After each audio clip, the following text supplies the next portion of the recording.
Hoy tenemos el lujo de entrevistar a Giselle Molina, profesora en Ciencias de la Educación y profesora de la ESI, de la Educación Sexual Integral. Así es. Bueno, Giselle tiene una cuenta de Instagram que se llama Por Más ESI en las Escuelas, en donde tiene casi 4.000 seguidores. Y ella, mediante esa cuenta, decide promover la ESI desde su lugar. Hola Giselle, ¿cómo estás? Hola, buenos días, ¿me escuchan? Hola, Perfecto. sí, perfecto. Bueno, en primer lugar, muchísimas gracias por estar presente hoy acá. Y bueno, la verdad que nos reinteresa tu trabajo y vamos a arrancar por una pregunta que es muy básica, pero es la que nos hacemos todos. ¿Cómo te surgió esta idea de difundir ESI por tu cuenta de Instagram? Bueno, yo creo que como la gran mayoría ha querido ampliar su trabajo en las aulas. Sabemos que el trabajo de la ESI en las aulas a veces es muy corto, muy acabado, hay muchos obstáculos para hacerlo. Entonces creo que una de las formas para poder llegar a gente más directa, digamos, es a través de las redes sociales. Así que el año pasado se me ocurrió comenzar, porque también era una cuestión que en mis cuentas privadas, digamos, en mis cuentas personales, compartía todo el tiempo. Entonces me parecía una forma de poder sistematizar esa información, de poder armar como un recursero pedagógico, un archivo que se pudiera compartir. Y ahí fue cuando creé la cuenta de Instagram, que después automáticamente enlacé con una de Facebook. Y después con el tiempo, ahora en la cuarentena, he podido incorporar otras nuevas como Telegram, abrí el canal de YouTube y bueno, otras cuentas más donde sirven justamente para poder circular esta información, para poder aprender y enseñar también, ¿por qué no? Muy bueno lo que contás y sobre todo la importancia de seguir transmitiendo a través de las redes sociales cuando hoy estamos en un contexto de pandemia que a veces es más difícil. Y vos también hablabas de ciertos obstáculos que hay hoy para seguir transmitiendo no transmitiendo, enseñando la ESI. Y voy a comentar para los que no saben que en 2006 se sancionó la ley 26.150 de educación sexual integral, que establece el derecho a que todos los estudiantes reciban contenido de educación sexual integral. Y como decías recién, vos mencionabas ciertos obstáculos. ¿Hoy vos en qué estado crees que se encuentra esta implementación de la ley? ¿Hubo avances, retrocesos? ¿Crees que cuenta con cierta dificultad para la implementación? Sí, yo particularmente trabajo con la ESI desde el año 2010, más o menos, y sé que hubo como un trabajo más tranquilo, por así decirlo, hasta el año 2018, que fue cuando estalló la gran campaña por el aborto seguro, legal y gratuito. Ahí, digamos que en el 2018 muchas personas, muchas organizaciones se enteraron que veníamos trabajando la ESI. Entonces ahí comenzaron fuertemente denuncias, acoso, persecuciones a docentes que estaban implementándola. Y yo particularmente considero que a partir del año 2018 hubo como un antes y un después en esta situación.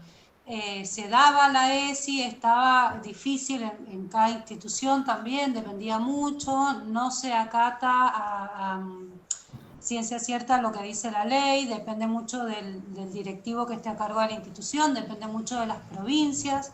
Así que, bueno, esto de que la campaña tuviera en el primer lema educación sexual para decidir, fue como un estar alerta de un montón de familias que por ahí desconocían que se estaban trabajando estas temáticas.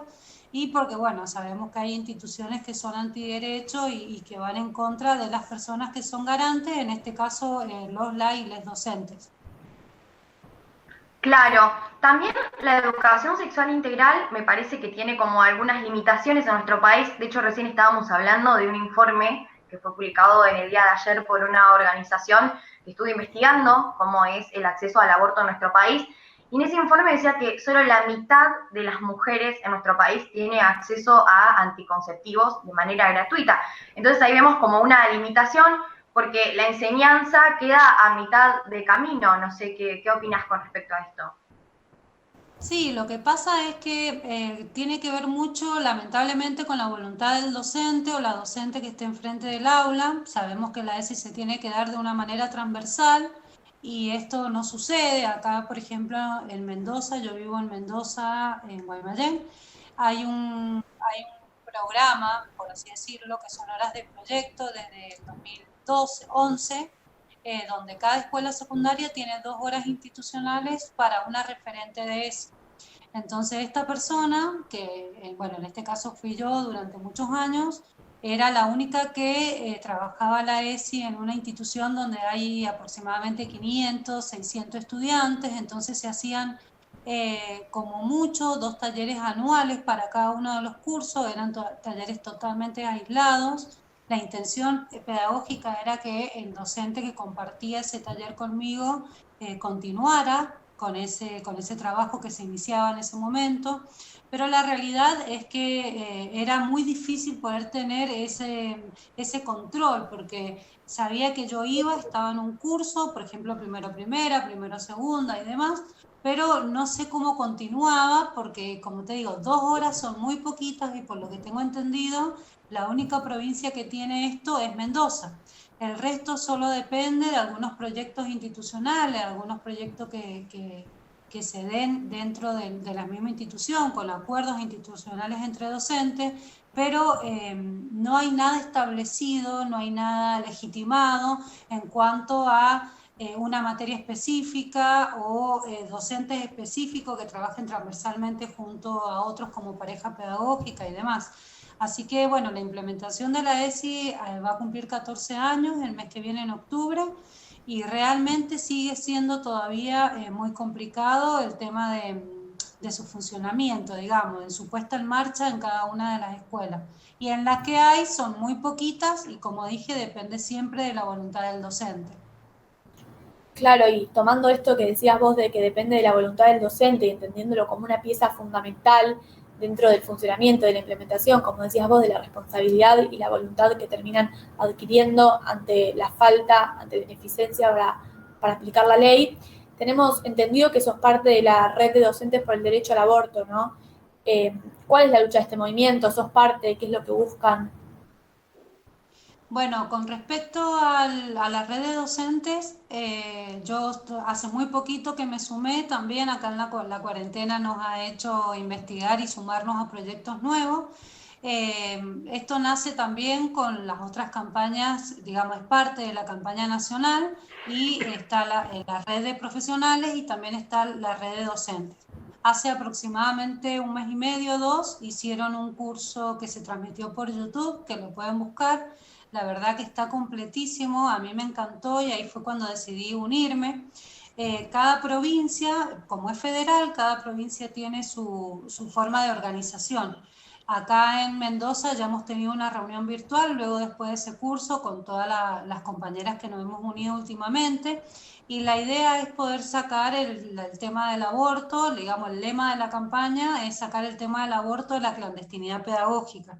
Entonces, entendiendo que el Consejo Federal de Educación en el año 2018 también abre el camino en la escuela secundaria para poder trabajar la temática del aborto desde una mirada ética, desde una mirada política, desde una mirada de salud, ¿qué posibilidades tenemos como docente para poder tratar estas temáticas dentro de las escuelas?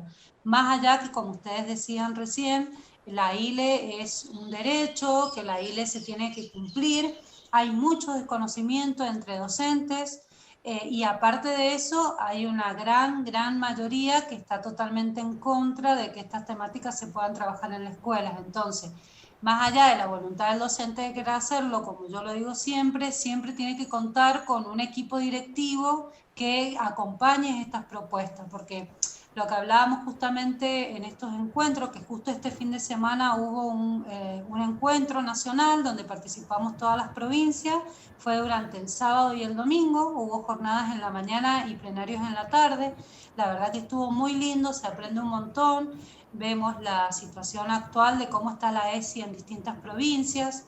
Una compañera de Tucumán nos decía, por ejemplo, que la provincia está declarada como provida. Entonces, en ese aspecto no hay implementación de la ESI, no hay muchísimo menos información de ILE. Bueno, San Juan, sin ir más lejos, también no tienen implementación de la ESI. Entonces, bueno, estamos tratando de ampliar esta ley, darle una vuelta después de un montón de leyes que vinieron después, como la ley de identidad de género, la ley de matrimonio igualitario, pero sabemos que la ley como está desde el 2006 todavía es muy difícil incorporarla en algunas provincias como por ejemplo provincias del norte, también decía nuestra compañera, que ni siquiera pueden llamarse red para el derecho al aborto, seguro, legal y gratuito, sino que se llaman red por el derecho a decidir, ni siquiera pueden tener la palabra aborto.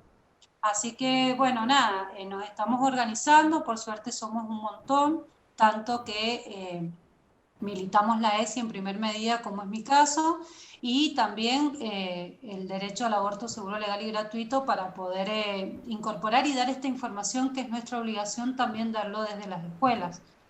Sí, me parece que es importante aclarar esto que decís vos, de que también la ESI va por algo separado al aborto, como no por ser pro vida, no tenés que estar de acuerdo con la implementación de la ESI. Vos hablabas del caso de la provincia de Tucumán, que se autoproclama pro vida, que eso nada, es un tema aparte, pero no tiene nada que ver con la implementación de la ESI, que es algo que tiene que ver con la educación de los niños, niñas y adolescentes y de todas las personas en realidad de la Argentina, que todos como se educan en otro tipo de materia, hay que educar en materia de ESI fuera de la posición que uno tenga con el aborto, ¿no? Sí, yo estoy Sí, totalmente de acuerdo en eso. Mendoza todavía es una provincia muy conservadora, entonces las temáticas del aborto se tienen que trabajar de manera muy delicada, muy especial. Yo trabajo también en un proyecto de extensión universitaria de la Universidad Nacional de Cuyo, que son los proyectos Mauricio López. Entonces hemos creado con un grupo de compañeros, compañeras y docentes egresados y demás, egresades, una biblioteca popular en el barrio y, por ejemplo, sabemos que acá en el barrio, que es un barrio popular, un barrio de Guaymallén, Mendoza, la temática del aborto por un grupo de talleres de mujeres que tenemos, ellas mismas han pedido que esa temática no se trabaje. Entonces, porque hay un montón de cosas que se despiertan con la temática, hay gente a favor y en contra. Entonces decidió, digamos, la tallerista encargada de este taller en particular, no darlo o no hablarlo por el momento y veremos más adelante si se puede trabajar. Porque bueno, también estos espacios se construyen con la gente que habita el territorio, pero no es alejada a la gente misma que tenemos en las escuelas, que las escuelas son por lo general de barrios populares, al menos en las que mayoritariamente me trabajo yo. Y sí son temas separados y a la vez no, porque el aborto es parte del contenido de la ESI en el nivel secundario. Pero sí Obvio. entiendo que hay personas que no están de acuerdo en poder trabajar esa temática, que sí tienen que trabajar el resto, porque es amplísimo, ¿sí? Hay lineamientos para el nivel inicial, para el nivel primario, para el nivel secundario y para la formación docente. Entonces, se tiene que trabajar siempre de manera transversal, no necesariamente esta temática que yo entiendo particularmente que puede traer alguna, digamos, situación un poco incómoda para quienes no están de acuerdo con estas temáticas.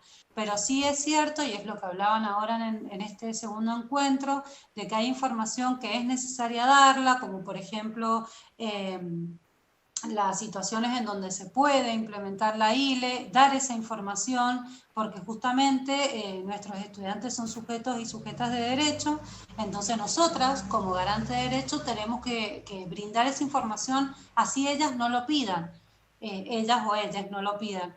Entonces, bueno, por eso decía del acompañamiento del equipo directivo, porque es difícil por ahí trabajar temáticas que no todo el mundo acuerda, como por ejemplo el lenguaje inclusivo y el aborto. Considero que son dos temáticas súper controversiales para una institución escolar, digamos, porque hay gente que está a favor y en contra. Y sin ir más lejos, acá en Guaymallén hace 2 semanas, un legislador mendocino, pastor evangélico, presenta en la legislatura de Mendoza un proyecto para que se le explique por qué en los jardines de infantes, dice él, serían en las salas del nivel inicial, en la sala de 5, se envían contenidos de la ESI, que por qué sin autorización de la familia estamos mandando, y él puso con palabras textuales, dijo que estábamos adoctrinando a menores y que estábamos culturizando en sexualidad a Claro. menores de edad. Perdón, te Entonces, interrumpo un hasta el minuto día porque de me hoy parece, sí, seguimos. la importancia de eso que decís vos, de que no se haya obstáculos por parte de algo que tiene que ver con la ideología, como comentabas vos recién, como un funcionario se interpone por algo ideológico en algo que tiene que ser transversal a la educación. Así que me parece que eso es lo importante de destacar de lo que vos estás diciendo y transmitir eso de